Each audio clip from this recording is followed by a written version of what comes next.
people like Rajiv Malhotra are rare and unique, so they have to be defended, promoted, widely. This book should be widely read because what he says about Harvard is frightening. Even I didn't know everything, that so many Indian billionaires give money to Harvard University because it's so prestigious. So you know how Indians are. Okay, I give money because my name will appear there. And they give money for their own country to be belittled, to be attacked. Okay, good evening, everybody. So before I speak about the book, I'd like to say a few words about Rajiv Malhotra, my own perception. Most of us go through life with second-hand opinions. Most of us, however brilliantly, however nicely, we are a product of our environment, atavism, what our parents are, what our teachers told us, what we read in newspapers. So very, very few people, fashion out of life their own opinion, their own personality, and come out with, often completely opposite views of what is, the politically correct, what is, the fashionable at the moment, what is said. So these people are very, very few, and Rajiv Malhotra is one. And I was recently in Navaratri in Sri Sri Ravi Shankar's ashram, and there was one day where you honor, not only the rishis, not only the present-day gurus, but all these people who are leaders, who are pioneers, who are kshatriyas. And I think, Rajiv is one of these people whom we should honor. Now, the second thing I want to say that when you choose this way of life, this being different, going against the mainstream, it's a tough job, because you are one who are against, the establishment. As Rajiv took up upon, fighting, for example, the Harvard lobby, which is such a powerful lobby, we've got so much money, so much prestige, It's a tough life, So people should be more honored. These pioneers, should be more honored because they are doing something that, for all of us, that we don't do, that most of people don't do. Most people stay in their comfort zone. That is that zone that we call the comfort zone where, you have your family and you look after your children and you want your children to do well, so you send them to, American universities, and you do some charity and you do some good work. But the pioneers, those who, it's the next ideas, the next generation ideas. They are the people who are bringing the next generation ideas. What's going to happen, in 10, 20, 100 years. So these people should be honored. And I find it a little sad that they're not honored more. Rajiv Malhotra is an Indian, born in India, raised in India. His idealism remains Indian. His whole fight is for India, for what you call Bharat, for this wonderful country which I have myself adopted, and I had the privilege to come here and to stay here and to live here. So I feel that the fact that you go against the establishment makes you maybe not a pariah, maybe not untouchable. Yes, it does. It does make you, I share some of these experiences. It does make you an untouchable. It does make you going against the mainstream, against what is politically correct, And it's a fight of a kshatriya. It's a fight of a titan. So I think, I myself, honor this. I respect this and I honor this. Now, the third thing is that, if you choose that path, you can't be a nice man. You can't be a nice man or a nice woman because you will encounter so much enmity, so much hostility. You go against such powerful establishment that you need to be a warrior. And, of course, Lord Krishna was, he said fight, but he didn't himself shoot the arrow. He let Arjuna shoot the arrows and kill the enemy. So, being a kshatriya, being a warrior, it's tough, it's something that very, very few people are willing to do, to sacrifice their life, their fortune, their money, their reputation for something that they believe is so essential. And the idea of India, the idea of this India which I love, which I came to know and I came to understand and I came to respect, I came to cherish, it's worth fighting for.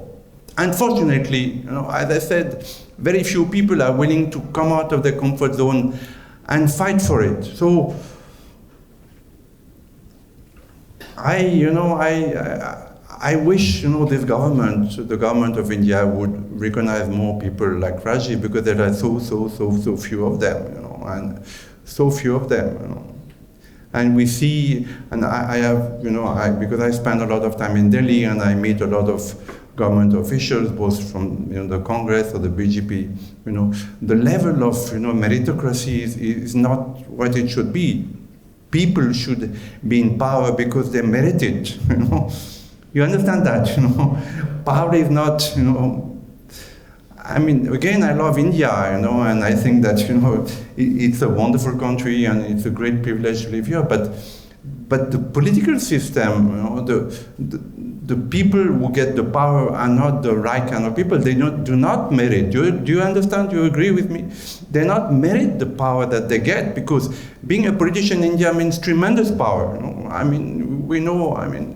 Ministers, ministers cross a hall and everybody gets up and, everybody stands to attention. There is so much power that the politicians have here, but they do not merit it. So I wish that people like Rajiv Malhotra would get not only the respect, but the power that is needed to change. This is very important.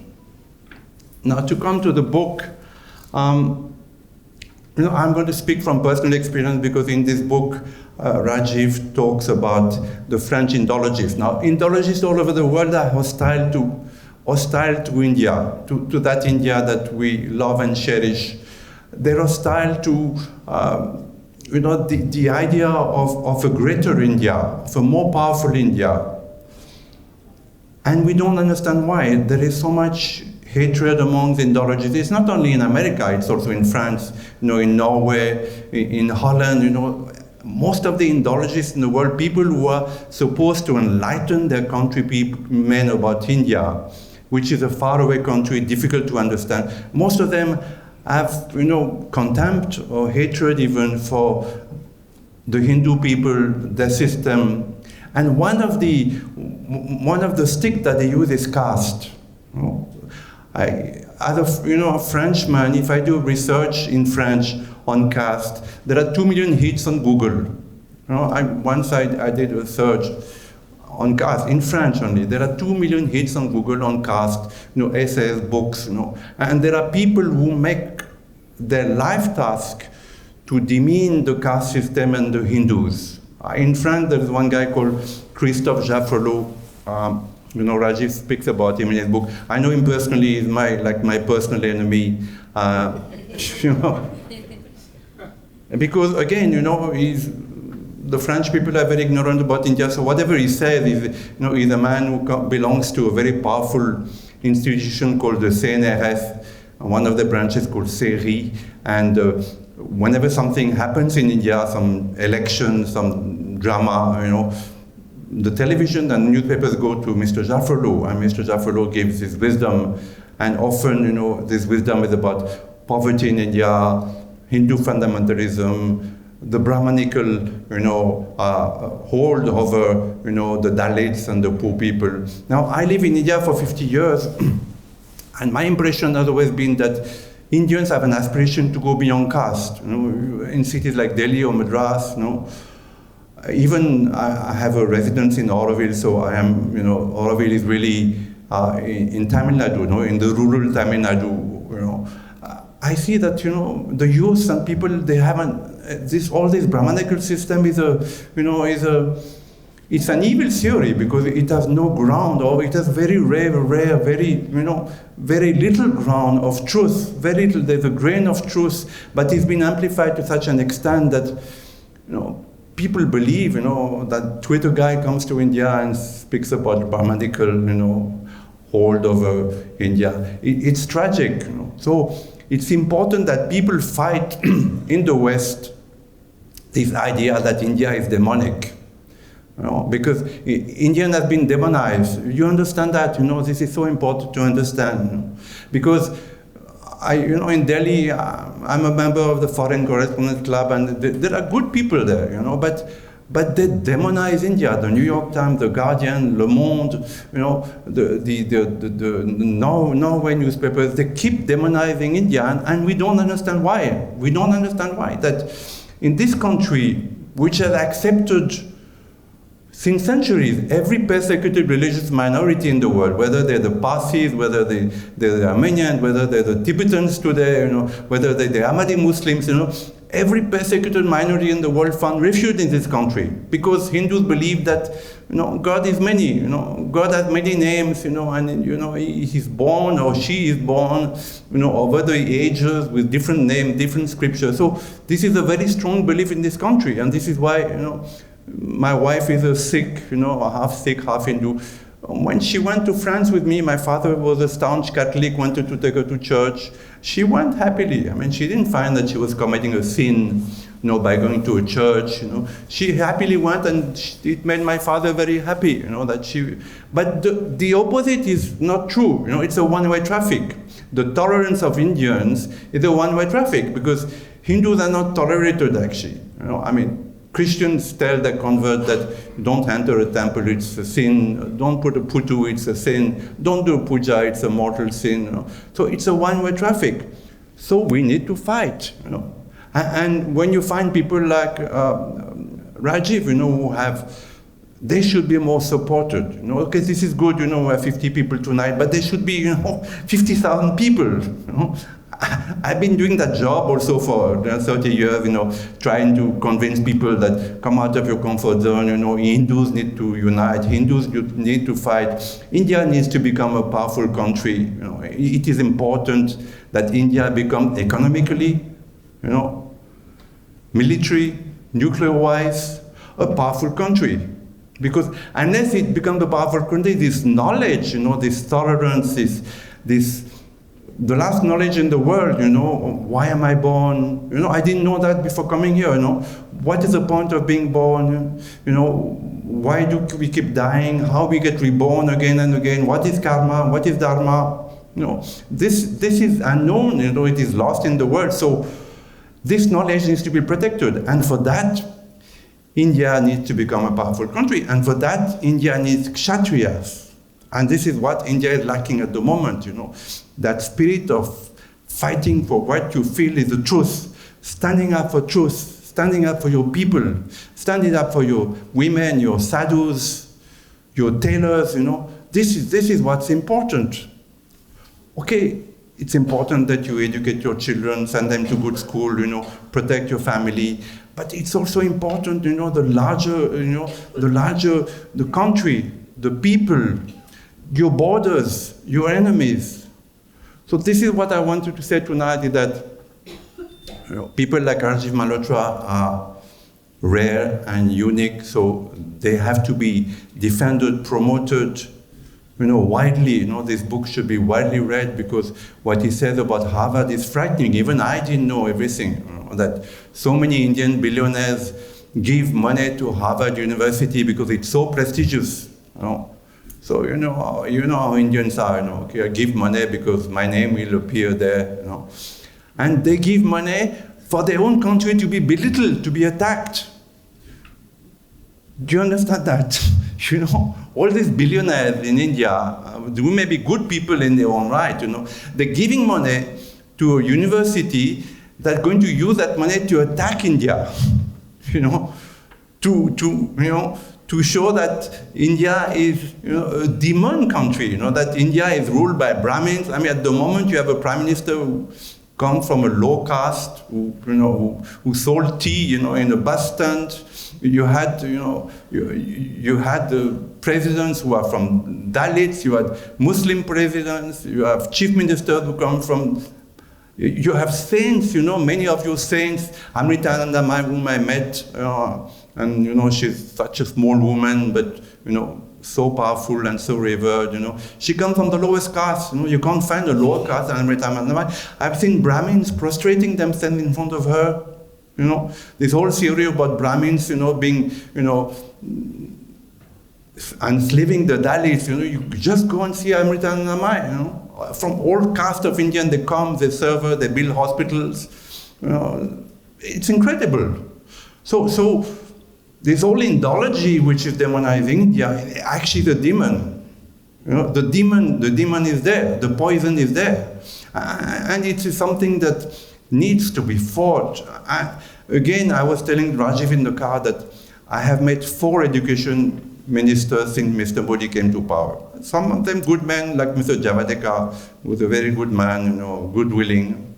But all clueless, They have no idea. They have no idea that we need to change the system so that your children know about the greatness of their own country. There are warriors. In France, there's one woman warrior called Jeanne d'Arc. We are very proud of Jeanne d'Arc. I don't know how many of you know Jeanne d'Arc.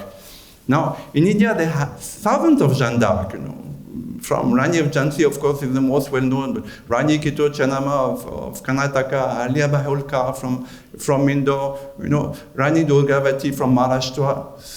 There are so many heroes and heroines in India. If only your children could learn about them. If only your children could know that, during the Vedas, they were doing mathematical calculation that, it took another 2,000 years for Westerners to find. That they had calculated the distance from the Earth to the Moon much before Western astronomers knew about it. So what I find is that unless you change the system, the education system in India, then you won't produce many Rajiv Malhotras. You'll produce good, brilliant clones who will know about Shakespeare, will know about will become doctors, engineers, and export themselves and be lost forever for India. So it's very, very important that we change the education system in India so that your children become proud to be Indians. There's one Indian here, there are 2, I think, or maybe 4. Who are proud to be Indians, I'm proud to be a Frenchman. I'm born in France, I was educated. All the poets, the warriors, as soon as we were in kindergarten, the schools tell you, the Victor Hugo, one of the greatest writers in the world, Napoleon, one of the greatest warriors, and lawmakers in the world, So we grow up proud to be French. You see any Frenchman today, they're proud to be French. Most Indian children are not proud to be Indian, and this strikes me. I go to American universities, and I see the children there, the students there, they have no clue about their roots. They have no clue about the greatness of this country. How great your history is, how ancient, how great. Of course it is also, bloody and cruel, but overall, what a great country, I'm a white man, Catholic born, Catholic raised, and I come here and I say, wow, it is great to be Indian, it is great to be an Indian. So what we need, I'm going to conclude now, what we need is that the spirit of Kshatriya, the spirit of fighting for what is true, what is noble, what is in danger. And at the moment, your country, India, is surrounded by danger. I'm not going to do a political discourse, but the Chinese have encircled India from Nepal to Sri Lanka to Burma to Pakistan. They are given, the nuclear technology to Pakistan. So your country is surrounded by enemies. So it's important that at least mentally, at least there in the mind you say, okay, I'm aware that the need of the moment is to fight, is to unite, and I need my children to know that too. So that, we protect this great country that is India, and I think that is what Rajiv has been fighting for most of his life, is that to protect it from the dangers, to protect it from the poison, to protect it from the demonization, because that making India like a demon is something which is unacceptable. It is unacceptable that universities like Harvard get money from Indian billionaires to demonize India. Do you understand that? It is unacceptable. It is unacceptable. And we should always fight it. At least we should know about it. That most of you Indian millionaires, are giving money to people, and the money come back to, to demonize you, to demonize your values, to demonize your country.